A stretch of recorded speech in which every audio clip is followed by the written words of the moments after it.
Ask another question from Twitter. Enebeli Emmanuel, his Twitter says, I fear the national conference might just hint more on reasons why the nation can't continue as one. This is the fear of some people, and some people even said the fear of government was that there might be an area that would mean people are saying, let us go our separate ways. This is the fear of Enebeli. How do we address this? Well, that is true. If you remember Ethiopia, when they gave that right in the constitution for self-determination, Eritrea gave birth to Eritrea. And so that fear is real.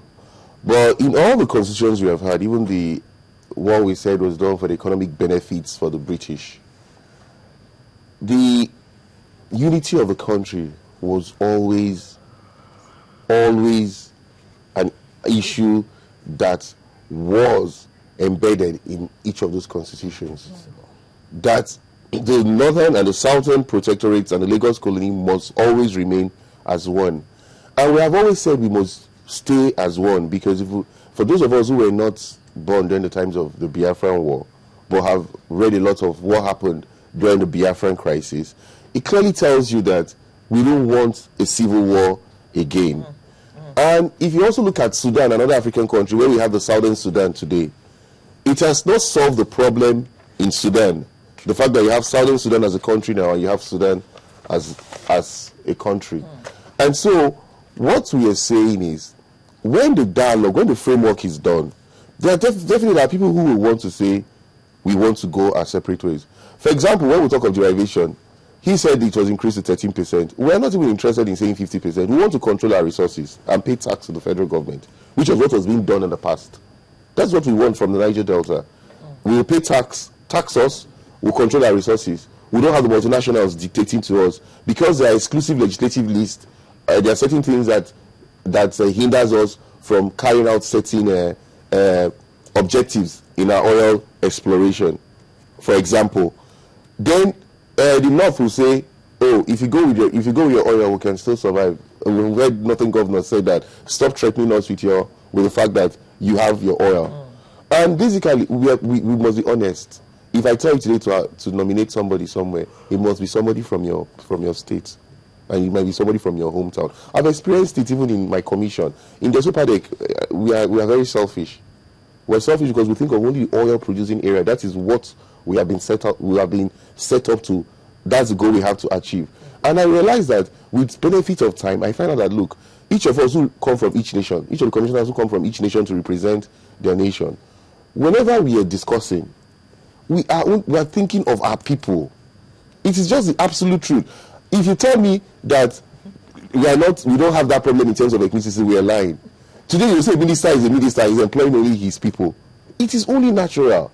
And so by the time we can discuss, we would have put up a framework where it will not lead us to self-determination. Because self-determination will only come. Okay, look at this Igbo problem where Fani Kayode made that statement. You can see the way the Igbos all stood as one in anger. Whether they were going to look at the merits of what Kayode said or not, just that report he had brought out caused so much anger, which was what happened in Rwanda when they were finding embers of discord. So these are the reasons why it is important, because there are people already that feel like if we leave, for example, we'll have our oil to ourselves. And we'll be able to achieve a lot more than what we have achieved today. You mentioned the war. My states. You mentioned the war. Yes, the Biafran war. And I don't see any connection. Because if we all sit down and talk, I'm free to say, I don't want to be part of this union anymore. No, are you going to force me? Are you going to fight a war with me to keep me where I don't want to be? You know why I said this? Remember, there was the Aburi conference, the one they had in Ghana, that was attended by Gowon and Ojukwu. Yes. And they sat down and they said, look, let us iron out our differences. Ojukwu insisted that because of what had happened in the north, the way they had killed so many of those Igbos in the north, he was not going to be comfortable anymore having his people under the Federal Republic of Nigeria. But what was Gowon asking for? For Ojukwu to give him just another chance, another benefit of doubt, to see how he's going to right those wrongs. Because we must accept that the Igbos were unjustly killed as at that mature point in time, which was a revenge to the 1966 coup. But the carnage that went on was just too much. But when they sat down in that conference in Ghana, they came out with an accord. But suddenly when they came back, you all know what happened. For those of you that were even alive, were born at that time. So what we are saying is that when you now come and say, I don't want to live with you, it's not easy for you to just say, I don't want to live with you. So, you foresee... Federal government, why did they insist on taking back Biafra? You foresee the federal might forcing those who want to go to stay? Because in every statement that I have heard on issue of this national dialogue, even from the past military leaders like Abdul Salami Abubakar, like Babangida and all the others, they have always used that word, the unity of Nigeria should never be a subject of discussion. Yeah, but it's okay for them to say, but it's for the people in the various areas to say whether they want to belong to this. Okay, then you can subject it to a referendum. If they don't want to stay, they don't want to stay. That is what happens. If the National Assembly agrees and says, oh, there are areas that have said we want to go. Just like people are saying we want our own state.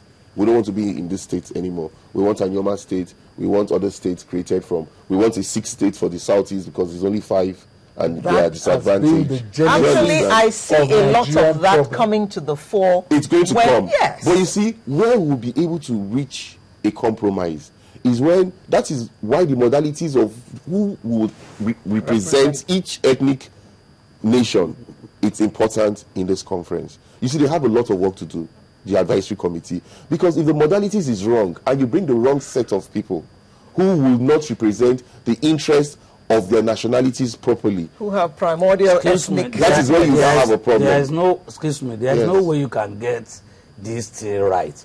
Okay, take Lagos State for instance. Which people will be representing Lagos State? Lagos State is part of the Southwest. Which people you suppose should represent Lagos State? The truth about it is, Lagos is a cosmopolitan town. So which people, which set of people, like Kano, like Kano, that's another big city. Yes. Which people should represent? That is why there must be, the framework would give you a guideline of how the people would emerge. Because if you don't give you a guideline, for example, okay, I say which people, you have representative, you have Honorable Femi Gbajabiamila.